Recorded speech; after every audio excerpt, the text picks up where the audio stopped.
nous allons découvrir une des plus importantes institutions de la République. Il s'agit de l'autorité indépendante de lutte contre la corruption, AILC, une instance qui s'est vue confier la mission auprès de l'administration, les entreprises et autres organisations para-étatiques pour prévenir et détecter les faits de corruption. Découvrons ensemble l'AILC dans ce reportage signé Adoum Abdelkader.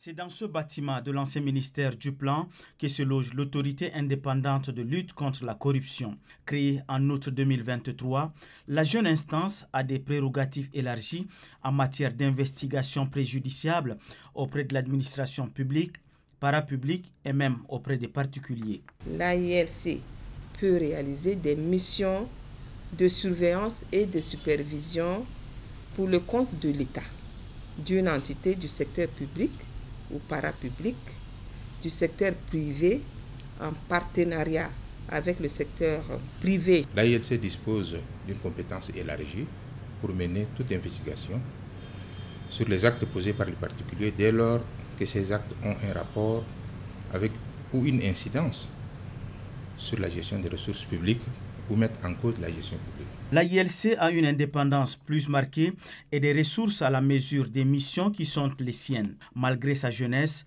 l'instance a à son actif plusieurs réalisations, dont les plus récentes et plus médiatisées concernent d'une part la récupération des véhicules auprès des agents véreux du ministère de l'Enseignement supérieur. Il y a aussi la saisie et l'incinération des stupéfiants. Mais sur quelle base l'AILC peut-elle enclencher une enquête? L'AILC étant une autorité administrative indépendante en charge de la lutte contre la corruption, déclenche ses missions d'enquête et d'audit sur la base principalement de sa propre programmation. Toutefois, l'AILC peut également être saisie par les autorités qui sont habilitées par la loi afin de conduire des investigations dans des secteurs déterminés. Quelquefois, le texte autorise l'AILC, notamment l'ordonnance 007, autorise l'AILC à recevoir des dénonciations, des signalements, sur la base de ces informations qui doivent être recoupées, qui doivent être vérifiées et corroborées.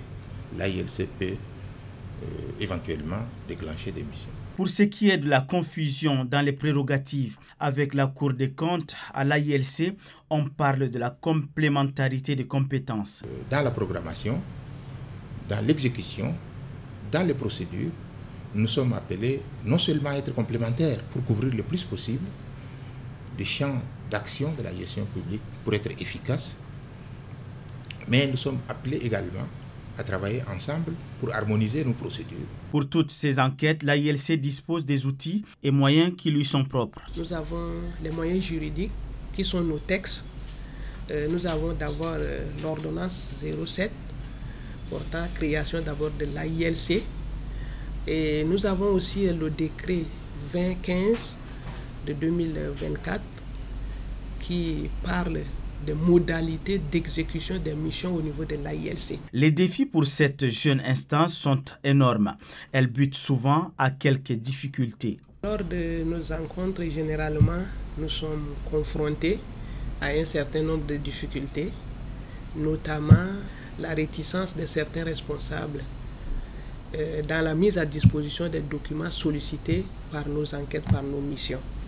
Ça, c'est un grand problème et ça retarde nos travaux, ça retarde nos enquêtes. L'objectif est de faire avancer le chantier de lutte contre la corruption et d'instaurer la culture de la probité dans l'administration au Tchad. Je rappelle que nous recevons Ousmane Abdraman Djougourou, contrôleur général de l'AILC. Peut-on connaître davantage, monsieur, l'autorité indépendante de lutte contre la corruption et les missions qui lui sont assignées? Merci. L'AILC est une institution supérieure de lutte contre la corruption. Ces missions sont sans limite sur tout ce qui est lié à la gestion des ressources publiques. Donc c'est une institution qui est chargée non seulement de lutter contre la corruption, mais beaucoup plus axée sur la prévention de la corruption. La corruption étant un phénomène qui gangrène le développement d'un pays.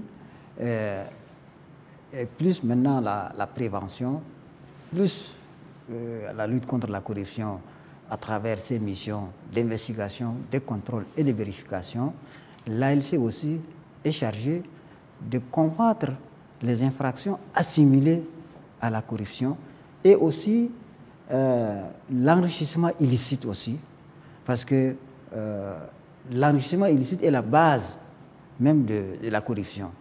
Donc c'est un champ très large qui a pour objectif de bannir les mauvaises pratiques dans notre culture et afin d'amorcer les chemins de développement.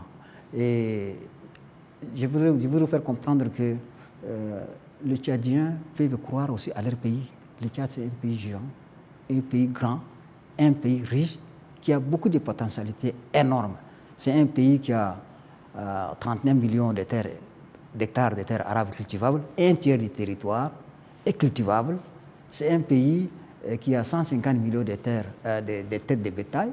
C'est un pays qui a des eaux, des lacs, des cours d'eau qui sont vraiment assez suffisantes pour faire la culture. Les richesses sont réunies. Dernièrement, vous avez récupéré des véhicules confisqués par des agents du ministère de l'Enseignement supérieur. Vous avez procédé en même temps à leur remise au ministère concerné. Ce travail ne revient-il pas au secrétariat général du gouvernement? En fait, ce qu'il faut comprendre, il y a dans chaque département ministériel, il y a ce qu'on appelle les contrôles internes des inspecteurs. Chaque ministère chaque administration d'ailleurs dispose son mode de contrôle interne.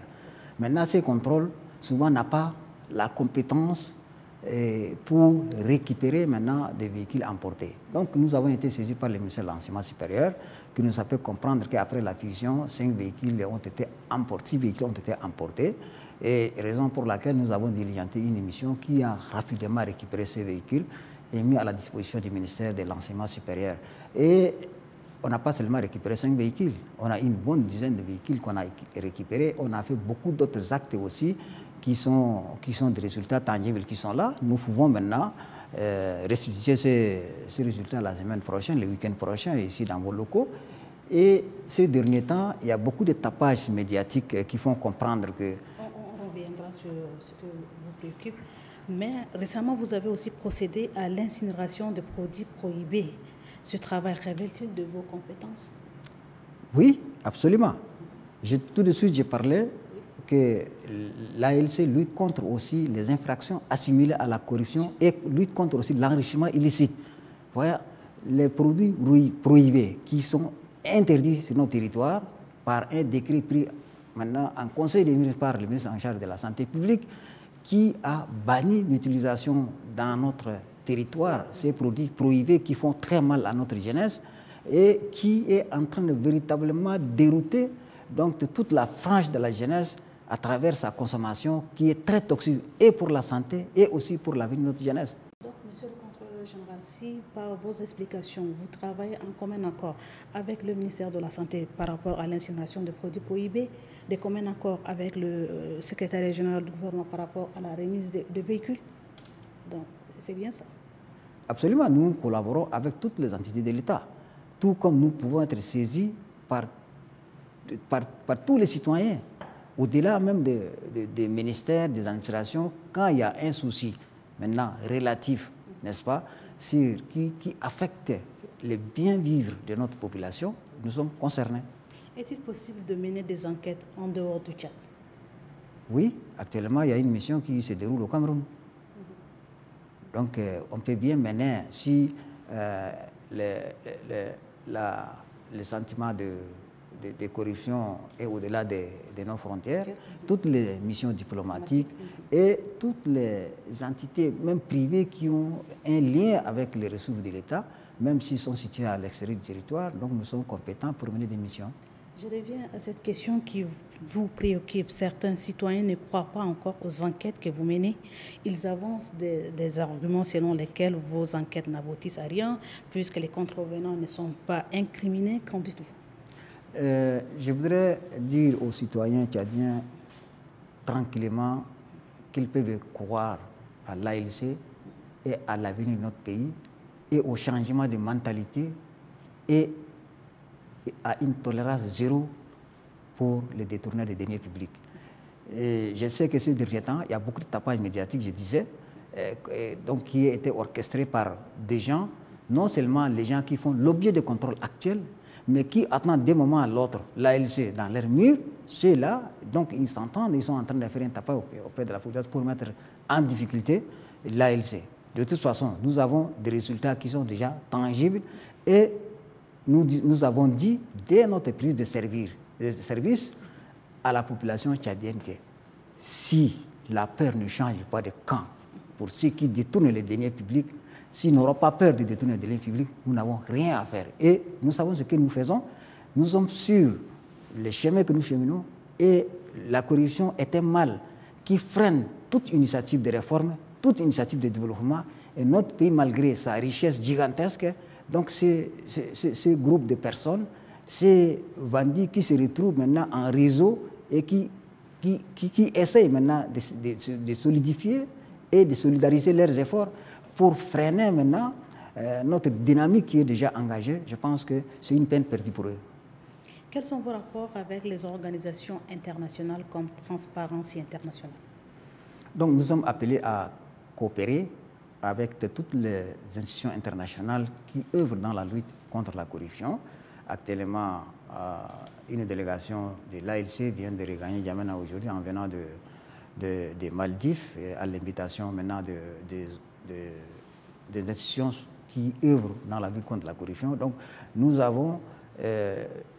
sommes en train de discuter avec toutes les instances qui œuvrent, qui mobilisent les ressources conséquentes pour lutter contre la corruption. Nous allons collaborer avec aussi les organisations internationales, les bailleurs de fonds qui interviennent dans le développement de notre pays. Donc l'objectif, c'est véritablement bannir les mauvaises pratiques afin maintenant de permettre aux citoyens tchadiens de vivre dignement et aussi vivre comme les autres citoyens du monde. Quel message avez-vous à lancer aux Tchadiens?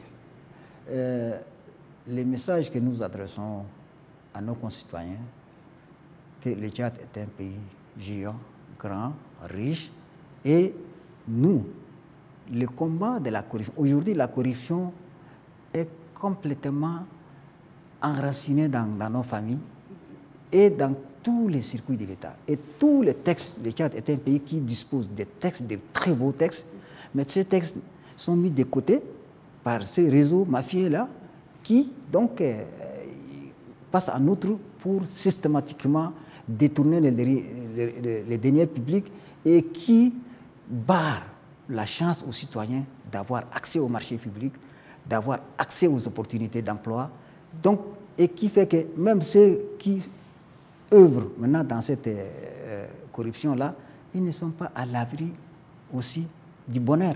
Parce que le bonheur ne s'acquiert que par des efforts consentis.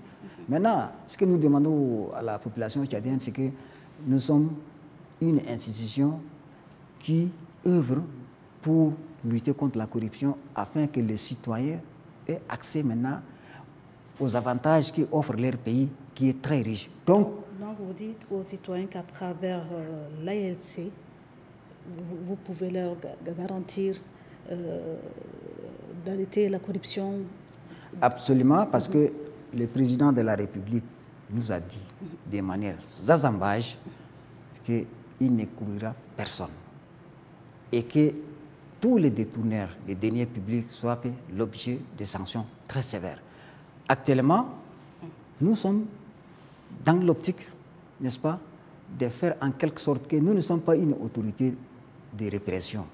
Nous sommes d'abord une institution de régulation et dans notre démarche, c'est de faire en quelque sorte que les pays, les ressources de l'État soient gérées de manière optimale pour que nos citoyens, nos concitoyens... Le Tchad, c'est un pays extrêmement riche où aujourd'hui le taux de chômage est vraiment gigantesque du fait de la corruption. Et si la corruption est arrêtée, il n'y aura même aucun jeune Tchadien qui va être en chômage. Le Tchad allait importer même la main-d'œuvre. Monsieur le contrôleur général, le message est bien passé. Vous allez arrêter la corruption et les Tchadiens vous attendent. Merci pour votre passage. Merci.